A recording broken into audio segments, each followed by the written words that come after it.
Media have been identified as having a number of characteristics that affect that. One is their sensory qualities. Media work by addressing different ones of our senses, such as our sight, our sense of taste, our hearing, and each medium is different in that way. Most media address different senses at the same time in different ways. So depending on the medium that we're using, it influences the way in which we experience reality. So that would be the first thing that makes it different. If you use one particular medium, you're more likely to experience reality in a different way than if you use another medium. And we very often choose particular media to use for that particular purpose. The second one is the way in which media handle information. Different media handle information differently. Writing information is stored on the page. In radio, it's stored on tape for the ear. And depending on how it handles information affects the way in which we think about that information, because information is very central to our thinking processes and the ways in which we make meaning. So the different media that we use gives us different information and processes information, selects information in different ways. The third way is the way in which different media set up social relationships. Telephone, for example, is primarily a medium that links together one individual to another individual.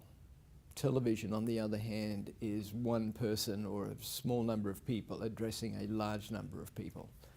So the way in which it sets up social relationships means that if we use particular media, our social relationships get directed much more towards that particular way of establishing social relationships, and also therefore structuring society.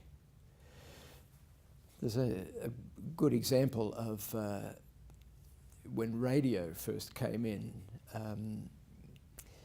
It was implemented along the same metaphor as the telegraph. So it was seen as a way of connecting an individual person to another individual person. And the first uses of radio were actually for that purpose. A person would go into a phone booth in New York at the same time that a person went into a phone booth in Los Angeles, and they spoke to each other without the use of wires. Hence the early name of radio was the wireless. And it was only through the operations of a group of ham operators that they began broadcasting music to their friends, and they began to realize that radio actually had a quite different metaphor of relationship. It was one to many, and so the broadcast concept came in. So depending on the media we use, if we choose a particular medium, it requires that we function in a particular relationship to other people. So if media change, you will have a change in the structure of social relationships. And the fourth one is media are different because they have different industries and different industry requirements. They're organized in different ways. And that determines the way in which we use the medium to a significant extent. For example, if you decide to get an Apple iPhone, then you must use the iPhone using the programs that Apple dictates. This is what you're going to have. So you've got some flexibility, but Apple sets up the way in which the iPhone is going to work. So depending on what medium we use, we participate in a power relationship within society.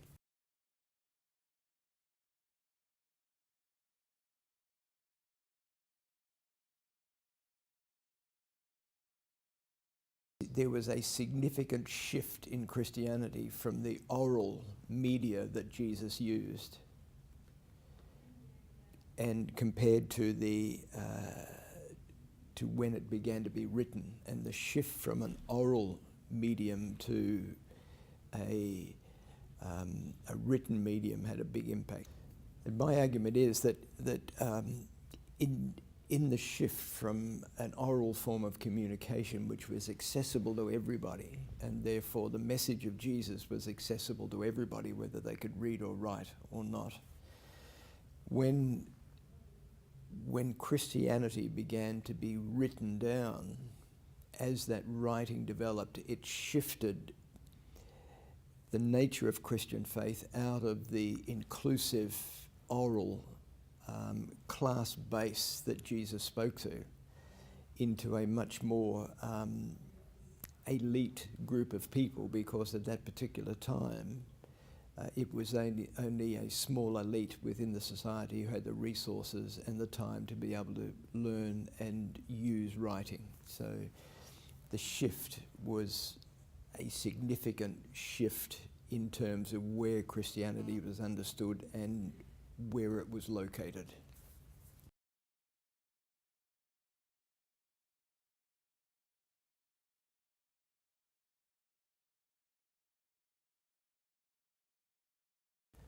I think it struggled with each one, actually. In my presentation at this conference, I talked about the resistance there was to writing down. That came to be adopted fairly smoothly. When it came to the printing press, it was a very bloody transition. There was a breakdown or a division of Christianity into a whole range of different sects and denominations, and the conflicts between the different groups killed millions of people in Europe, in each group fighting to have their view established politically. So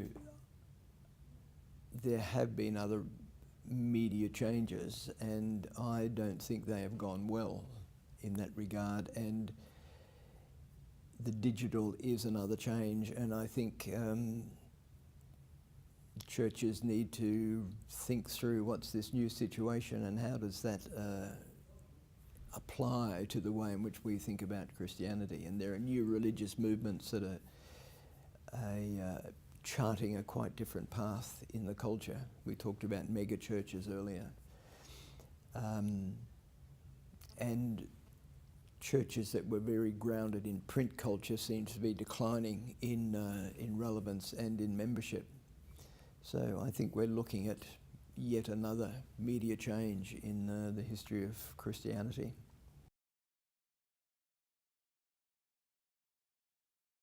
I see theology as a media practice.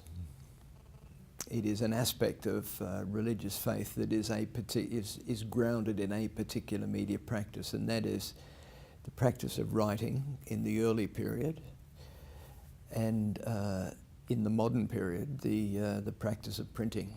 It's theology is very integrated with the printing industry and book-based institutions. It produces books itself, it sells books itself. Theologians occupy generally academic positions where they're required to write books that are read by other theologians in other academic positions. And it's a lot of the research is sustained by the printing industry. So the books get printed by commercial printers who make money out of them. Theological libraries buy books that are produced by the printing industry, etc., etc., etc. It's a print fully integrated in the printing industry. The digital era, the internet, and self-publishing on the internet breaks that whole contained discipline, and suddenly anybody can be a theologian And so it raises questions about what then is theology, and on what basis do theologians in academic institutions say that's not real theology. I'm the one who does theology because I've read a lot of books and I am the one appointed to my church to be the authority in theology. But there are others. It's opened up the field to other systematic thinking or unsystematic thinking, whatever the case may be. And because you can't get access to formal theologians unless you enroll in academic institutions and pay the fees in order to study there, it's much more convenient to go on the internet and find a theologian that seems accessible and to begin to follow that theologian. So the digital era raises a lot of questions about what really was one of the mainstays of thought in Christianity, which is theology. And I think churches, certainly theologians, haven't yet become adapted to what this means for their profession.